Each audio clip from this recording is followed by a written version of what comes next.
Good morning and welcome back to Rapid Dawn right here on Rapid Television. Apologies for the delay, but we get into the program in detail. My name is Martha Alu. And my name is Victor. Okay, welcome to the big conversation this morning. All right.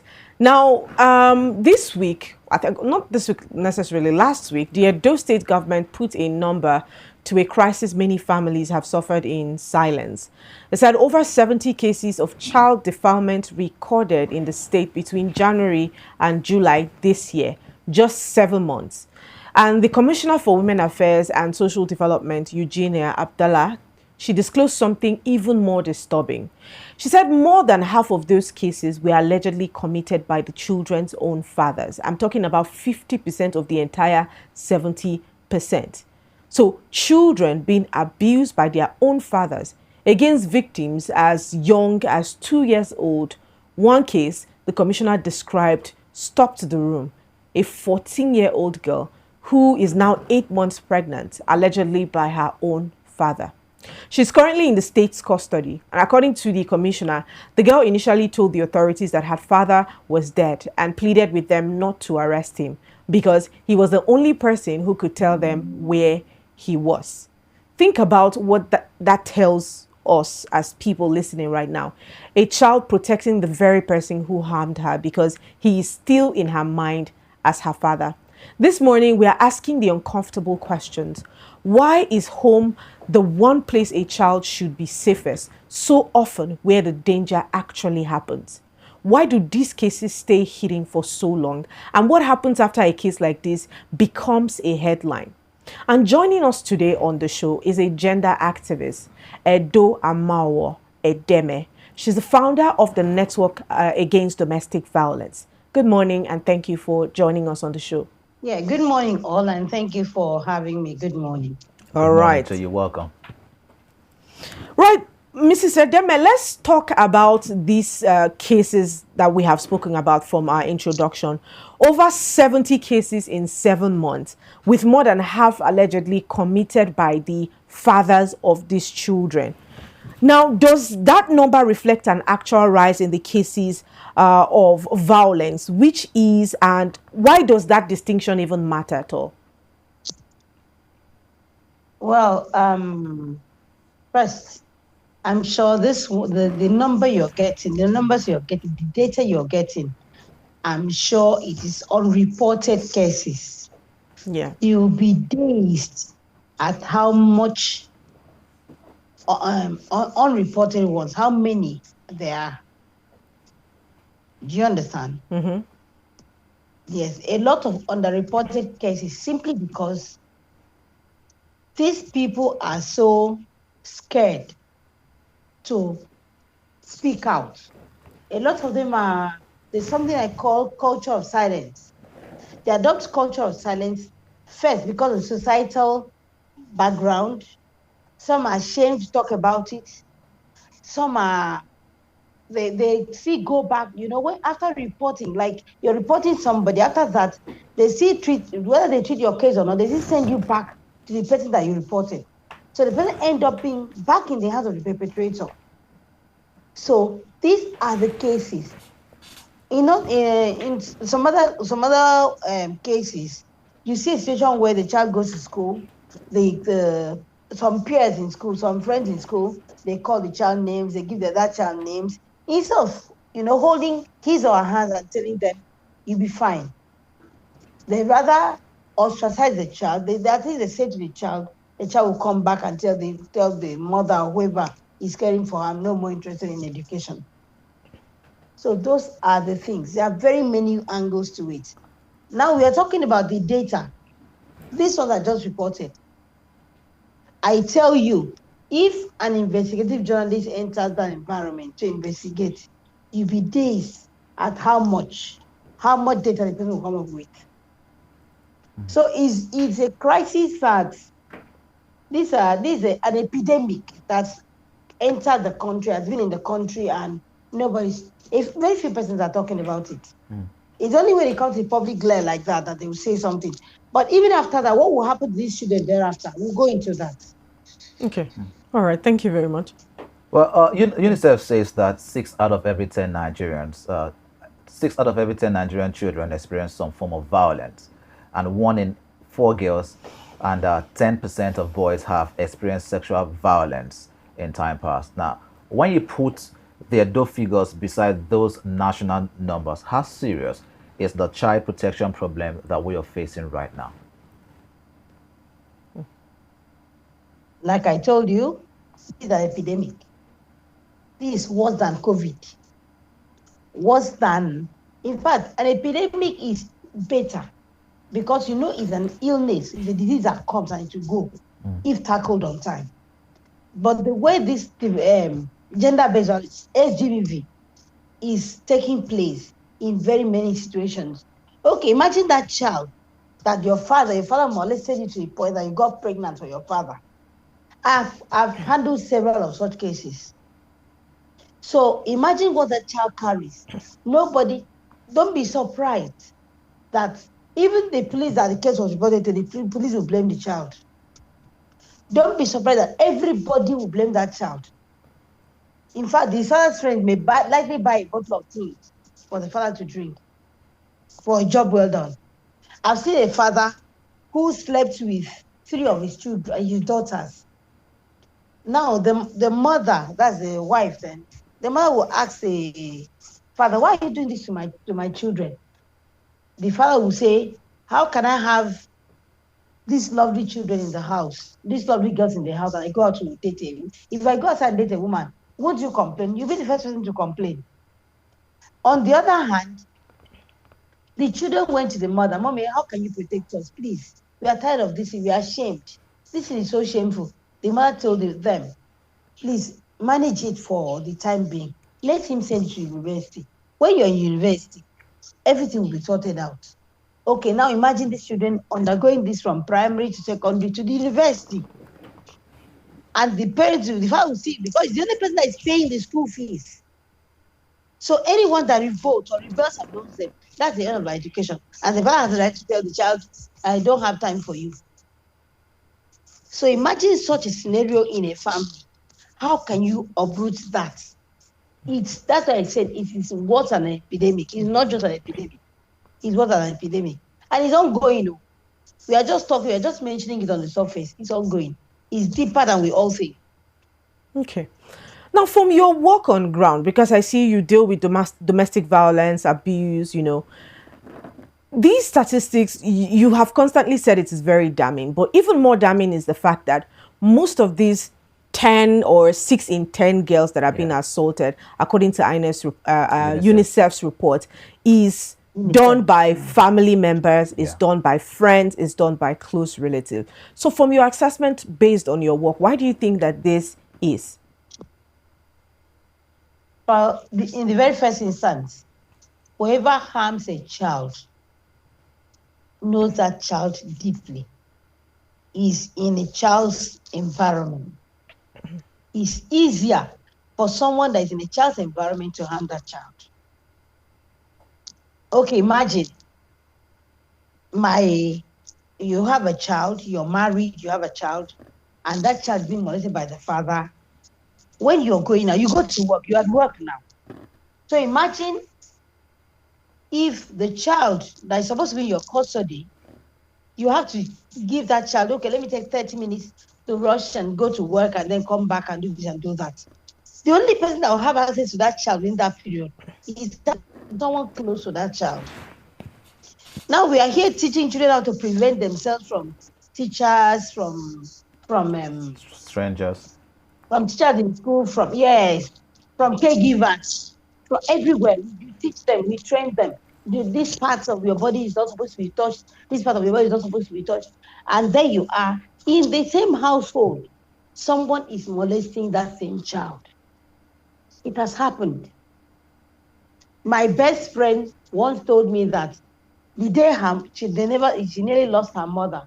Well, the day they realized that her uncle, who was living with them, was molesting her. Since the time she was, I think, 5 till she was 8.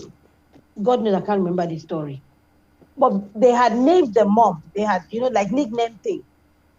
When they gave birth to her, they nicknamed her after the mother. After that, the father's mother. So this uncle that was courting with them to learn work, so to speak, as an apprentice somewhere, will call him, mommy, mommy, mommy, took her out everywhere. So everybody loved the fact that the uncle she was close to the uncle. She slept in the uncle's bed. So by morning, after molesting this child, the uncle will not allow anybody to bath her. He'll be the one to face bath her, clean her up, dress her up, hold her hand and take her to school. They were the closest, so to speak. But the day she realized that uncle was trying to do the same thing to the younger sister, she told the younger sister, please, don't get close to uncle. This is what he has been doing to me. And don't tell anybody. Because they have to make sure they sway you to silence in such a way that men looking at them, you'll be panicking. So this child did that. But when they quarreled, children, now when they quarreled, that one said, you said I should not tell mommy. I'll not tell mommy that uncle has been, After saying that, the mother just said the mother fell backward, hit her head on the floor. They had to rush her to the hospital. So what are we saying? Within the household is even scarier. Because this is the same child that you're telling them, see how they see. They don't call this man uncle. They're not your uncle. If they're not your uncle, don't call them uncle. Call them Mr. This. That is this. That is, so we know what happened. See that this part of your body, don't call this one this. Call it like this. You will call them the real name. Because if you go to court, for instance, and they say she touched my uncle touched my bum bum, they'll say, okay, maybe he patted her buttocks. No, call it the name it deserves. Let that child know. So you're here protecting that child from outsiders, but inside, that's what I'm saying, is more difficult than everything. And here we are. We don't have any support system to protect these children. No support system. Yes, there are ones in place, so to speak, in quotes. We have what is called support system in quotes. But how let me put it that, how support is this system? How you understand? How supportive is this system? How are they supporting us? Wow. All right. We'll get deeper in that as well. But so one of the things that you mentioned is the culture of silence. When these children have been abused, they are unable to speak up. I even get to talk to somebody about it. So, what are some changes in a child's behavior that parents should not ignore? Okay. First and foremost, let me answer the culture of silence first. In this neighborhood where I am as we speak, a child was molested. That was 2 weeks ago. A child was molested, and the mother, the child is 5-year-old here. The mother went to he got to a police stuff, and the person told the mother, it was the landlord, actually, molested this 5-year-old child. And what did the mother say? The mother said, I don't have anywhere I'm going to. This way I'll be leaving. If I go back, the man, whatever he wants to, the man begged them, and he gave them 20,000 naira, and the case was closed. Wow. So the woman is back to that house as a tenant with that 5-year-old child. Yeah, listen. So with that 5-year-old child. So imagine that kind of a scenario. Now back to your second question. Mm-hmm. What was the second question you asked, please? As you pull up on the... Yeah, the behaviors that the children exhibit that parents should pay attention to. Yes. Most parents, so to speak, sadly, pathetically, don't have a relationship with their children. That is it.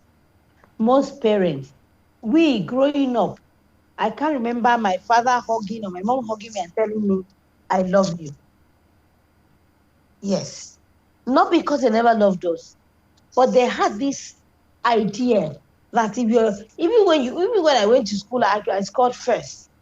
They rather tell others that, or when others say, your child, God, I thank God, God has blessed me with that one. She's so brilliant. That kind of, but they cannot come back and tell you, see, you've made me proud where I went to today. It became when they were talking about you. No, they won't. But that's what they're supposed to do in the house. So these children can feel free to discuss anything with them. Now you have parents that when your child is molested, you're the one that is shouting and calling everything, calling that child all the names in the world, saying all sorts of things about that child, instead of going to after the perpetrator. And because you don't go after the perpetrator gets more ego to perpetrate the more. Now, the parents are supposed to watch the children. There are things you discuss with her. I have a child that when she was 2, I started teaching her what, I don't know if I'm supposed to mention this on the national TV, what the major private parts are. I told my child, this is this is that. I started telling her, if you want to say, I want to pee, yes, I want to pee. But if anything happens there, mommy, this thing is happening in my room. I had to explain to that point. Most parents don't discuss issues like sexual issues with the children at all. And in our time, it was NTA Channel 5 that we were watching. If we had a Tales by Moonlight, we watched. If we had a Behind the Clouds, if we had a, what were those series, movie series, TV series that we were watching?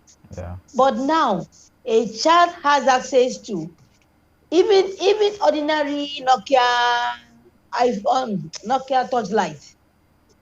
If he has access to internet in that Nokia touchlight, he can ask questions, that thing can come out. And most parents who are not even helping matters, the kind of things they watch when the children are watching, the children come together and watch the same thing with them. Or you have a child, your child wants your phone. No, the child starts crying, leave the phone to the child without locking some parts that the child is not supposed to have access to. So those changes come because you are not observant, even within your household. You're not observing what your child does, how the child speaks, the things your child say. Because some of them, there are some words that come out from the child's mouth that is not regular words that we speak. You're not observing those things. Okay. So when you don't observe, it keeps escalating. Absolutely. And before you know it, correct. something has happened under your nose without you knowing. All right. Now, there's another culture, because he was speaking about the culture of silence. And then there's this culture of protective instincts towards an abuser. Yeah. We see this now with the 14-year-old girl that, is the case study. Imagine being assaulted by the father. She was asked where the father was, and she claimed he was dead because she didn't want them to hurt the father. It's the same thing with a 22-year-old girl who also was making the rounds on social media sometime last month, where she was physically abused. In this case was even her husband, physically abused by her husband, but insisted that he's not arrested or he's not being harmed in any way. So this is a trail that we see with people that are being both sexually and physically, domestically abused or abuse in any kind. What do you think is responsible for this protective instinct towards the offender?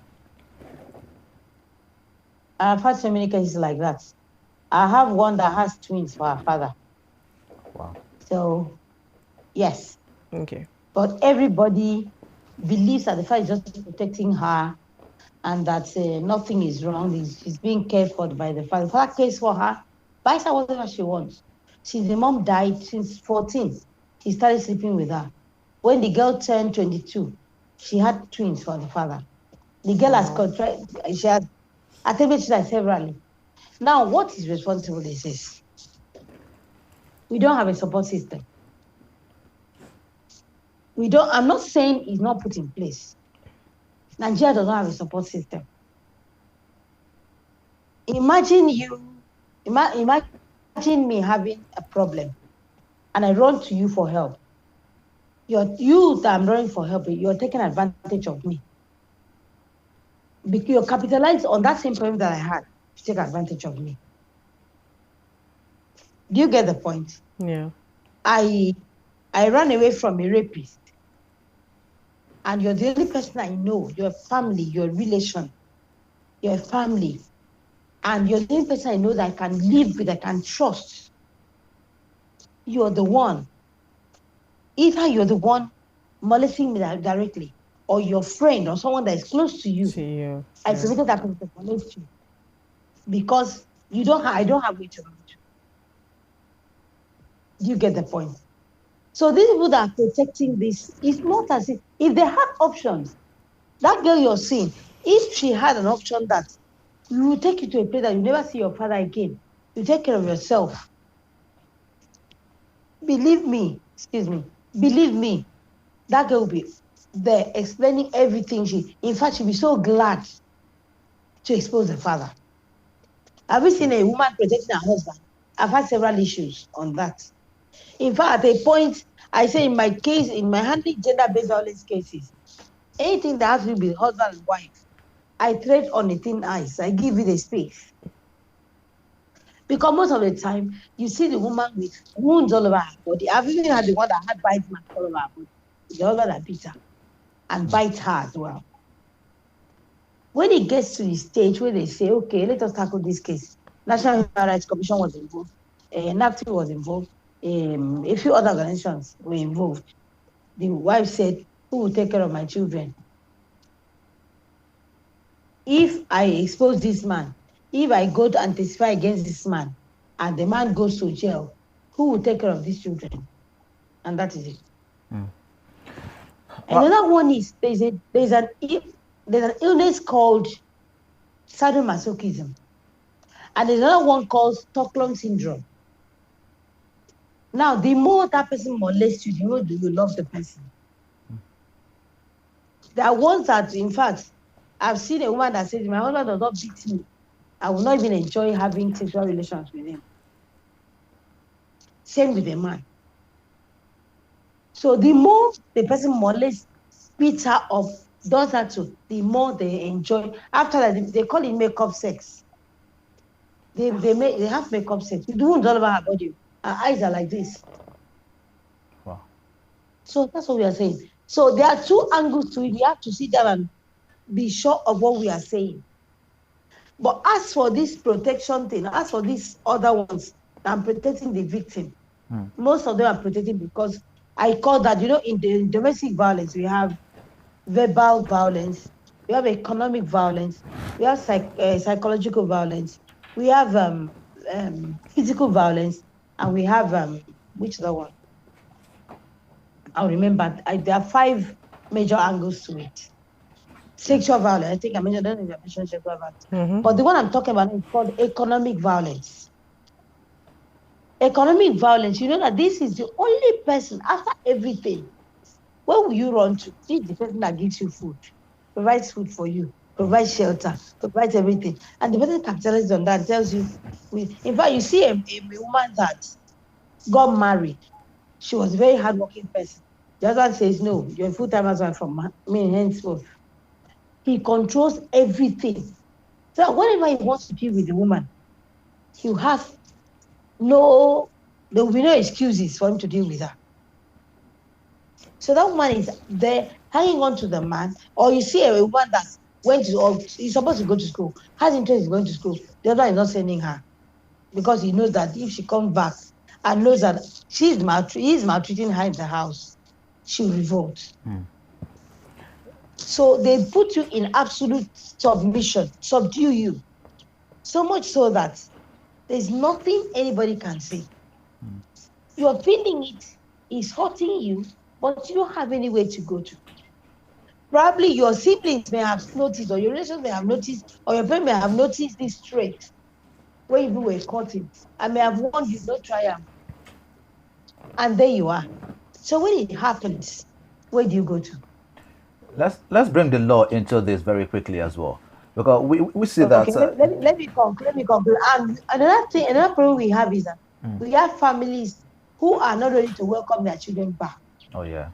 That's it. So please continue with your question. All right. So I wanted us to bring the law into there because I see that one of the challenges that we have is not that there are no laws on this, but I know the challenge is based on implementation. For instance, we have I know that there's a Child Rights Act of the 2003, which section 31 rather deals with unlawful sexual intercourse with a child, and section 32 addresses other forms of sexual abuse and exploitation. Now we also have the Violence Against Persons Prohibition Act, which is commonly called the VAP Act. VAP Act, yes. Exactly. And now you also mentioned that in the course of your conversation here with us today, you've mentioned that some of these cases as well get to you, right? Give us examples, scenarios of some of the cases that got to you and the law actually dealt with it and that the perpetrators were actually made to face the full wrath of the law. Are there cases like that? Yes, but very few. Like saying out of 30, maybe like 2 or 3. But and the irony of the whole thing is that they don't even serve this jail term this long. Something will happen. Someone will go and plead with. See, the funny aspect about Nigerian scenario is in a let me not use same country. I'm sorry. In developing countries, in developed countries rather, in developed countries, when such cases happen, it is between you and the state, between the perpetrator and the state. Right. But in Nigeria, it's between family and family. The father of the perpetrator and the man and the grandmother will pay transportation from Akwa Ibom to Sokoto. They'll go and plead.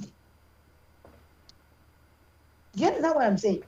They'll look for money, pay transportation, go from Akwa Ibom to Sokoto. They'll go and plead with the family of the child they molested. They should please collect this money and let us forget it. Whether money is collected or money is not collected. And most of them, they use the so-called men of God to intervene. Now, I use the word so-called men of God because some of them use pastors to go ahead of them to preach forgiveness, forgetting what has been done, forgetting the damage this child is going to live with for the rest of her life. Excuse me, forgetting the pain she'll go through, forgetting the torture, the mental torture, the torment, the psychological effect, how that child will in future, maybe a very brilliant child while growing up, how that child will in future will turn out to be a monster. And all we do here is it's forgive and forget. Don't you go to church again? And your father is even a sheep. Your grandfather was even the owner of our parish. So learn to forgive. And before you know it, 2 persons have come together, forgiveness has happened. Even without the child being in the picture. And sometimes when this thing happens, it happens to very poor people, not poor per se, as in very low income earners. So that by the time you say, let me go to court, you're thinking of going to meet a lawyer. The lawyer, you already know. Yes, we have pro bono lawyers. Some of those ones have loads of cases that is so overwhelming. Now we talked of the VAP Act that you're discussing, the Child Rights Act. Even some parts of the north, is not being in fact, it's not even being accepted, not talk of being implemented. Now for us here in Edo State, has the VAP Act not been implemented? If it has been implemented, those children that we are talking about, how many of the perpetrators are in jail? I should ask you read the story. How many of those perpetrators are in jail? And the jail term is supposed to be, if I'm not mistaken, 24 years. How many of them are in jail? Let's check. If all of them are in jail, it will serve as deterrent to others. All right. But I know that if I do this, if I commit this crime, and I don't get jailed, or even if I get jailed, I spend a month or 2, I'm out. I'll do what? It will even be worse because I'll come back to torment them more. Imagine you walking on the street. You were happy that the person that tormented you is in jail. As you walk on the street, you see the person walk past, and you never say anything. By the time I'm done with you, it has happened not once, not twice. All right. Because of our time, let's just move on to the very next question, which will be about structural change and reforms, both in the law, in the schools, in communities, to protect people from events like this. How can we come about protecting them? Because we cannot always look for ways to prosecute or jail. We can be proactive about making sure that this does not even happen as well. Because the recovery from this abuse to healing completely. It's a whole lot of journey. But if we can completely eliminate that process by protecting the child through laws, what do you think it would be? It will be very, very, how can I put it now? In fact, to be the best for children is in the best interest of children. All right. But how can these laws be implemented? Is the question I keep asking. It will be in the very best interest of our children. So even when I'm not there, something happens to my child, the law takes its course without my even being there. They only call me, I come to arrive at the scene, they've already taken whatever needed to be done has been done already. But no, how can we do this? The government, for instance, President Buhari, in October 1st, 2019, if I'm not mistaken, made mention of establishing what they call this gender-based violence special centers, special law center, the special court. Yes, that was the name, special court. It was established in Abuja. In fact, we have 5 in Abuja. Now, I expected the system to pick lawyers to handle only gender-based violence cases, only domestic violence cases in this court. But no, the lawyers that have been assigned to handle these cases are lawyers who there's a particular one I approached, he had over 600 cases of different stuffs on his desk, majorly political. And we all know how much politics brings money into pockets of some of these people. So do you expect a lawyer who is supposed to appear in court to defend Godswill Akpabio, for instance, to come to leave that case and go to a court and appear on behalf of a child that has been sexually molested by the neighbor? So are you saying that we probably need, are you saying we probably need a section of the law and lawyers as well that handles cases of abuse specifically? Exactly. Only. All right. Maybe lawyers need to be trained. Maybe we need to have a section of law in the universities. That just like we have what do you call it? Criminal law, family law. Yeah. Family law. Exactly. I think we need a section of the law to be established in the university that's strictly on gender-based violence. All right. Maybe, just maybe that will work. Apart from that, I'm not seeing the possibility of this thing working. All right. Thank you. In most cases, only when it happens to the richest of the rich, that's when people start fighting. But the poorest of the poor, these are things you're saying. If we go to the hard-to-reach areas, if you hear the ones in the hard-to-reach areas, you'll not sleep for a few nights. All right. Thank you so much, Ms. Edo Amawo Edeme, for joining us on the conversation this morning. We definitely had a great time. My name is actually Udeme, not Edeme. Udeme. Apologies, please. Yes, apologies for that. Udeme, thank you so much for joining us on the show this morning. Thank you very much. All right. Enjoy the rest of your day. Really appreciate it. All right. Same here, dear. Bye-bye. What are your thoughts, Victor? It's crazy, Martha. It's crazy where we get to see these things happen over and over again. I mean, we train our children, our young ones, to be wary of strangers, right? Not to go out with strangers. And that's because we're not comfortable with leaving them alone with strangers. And the very same people that are supposed to be protectors of these children, from their fathers to their uncles to neighbors to relatives that are close, are now the ones who are perpetrating these very acts on young children.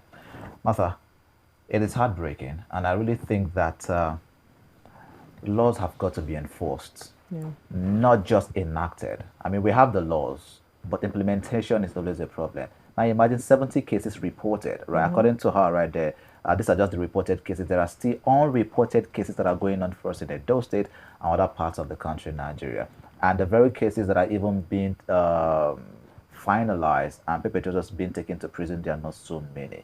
It means that the law is not fully enforced when it comes to GBV, when it comes to even child abuse. And I think it's very important that the government wakes up to ensure that children's rights are protected here. And there has to be, some form of counseling center, some form of homes where these children can be taken to once they discover that their parents or the family members are the ones abusing them. Take them away from the home, because you cannot take them back to the home anymore. That place has become an unsafe place for them.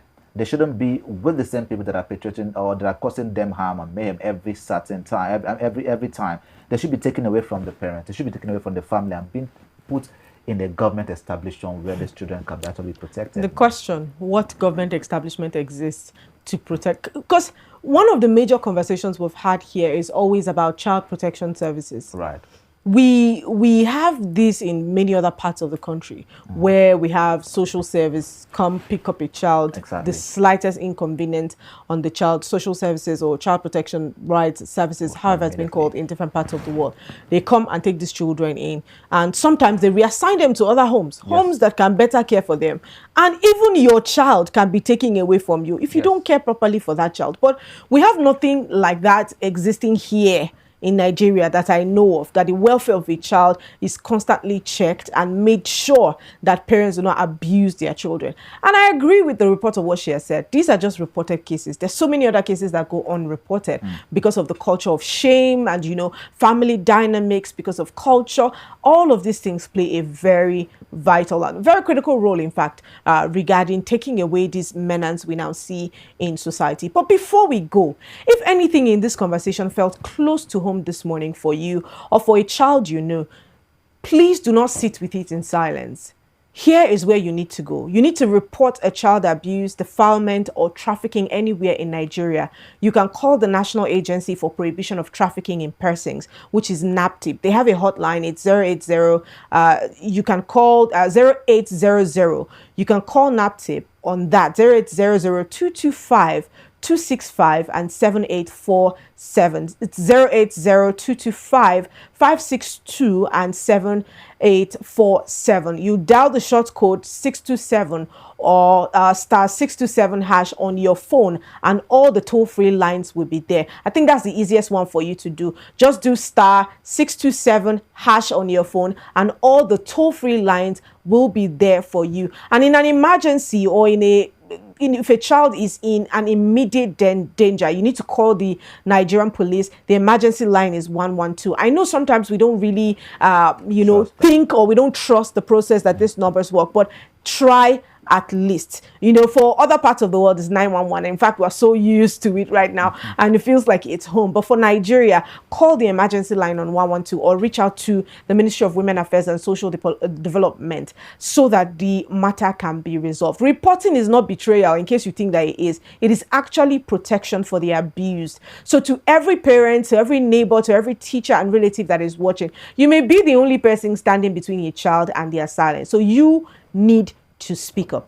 And that's pretty much it for us on Rapidon this morning. Before we go, we'll also remind you of our social media platforms at Official Rapid TV. It is on Facebook, on Instagram, on TikTok, and on X. It is at Rapid TV. YouTube page is that you'd see at Official Rapid TV. And www.rbnradiotv.com allows you to connect with us from everywhere in the world. Once again, thank you so much for joining us this morning. I am Martha Alu. And I am Victor. Okay, we'll see you tomorrow.